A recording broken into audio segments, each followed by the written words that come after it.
मला सांग या डेकोरेशन मध्ये तू काय काय केलंस आता? मी डेकोरेशन मध्ये फक्त रंगीबिरंगी रंग भरलेले आहेत तू बरं. आणि मला एक गोष्ट सांगायची की हा गणपती आहे ना पेपर पासून बनलाय.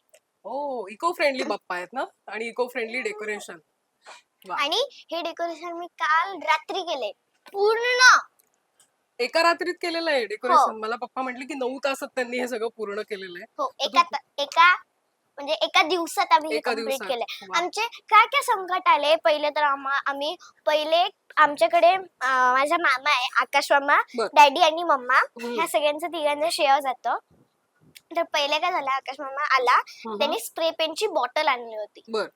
तर आम्ही आता काय नाही आता आमचं टेन्शन फिजायला मारायची.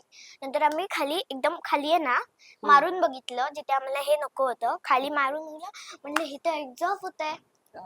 नंतर मग मी माझा पेंट आणला बर.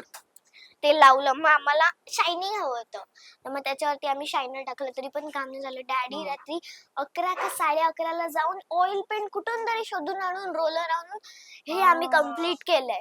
वा, पण त्या सगळ्या संकटातून त्या सगळ्या मेहनतीतून इतकं सुंदर ते तयार झालेलं आहे. आणि स्वामी समर्थांची मागे प्रतिकृती आणि बाप्पा.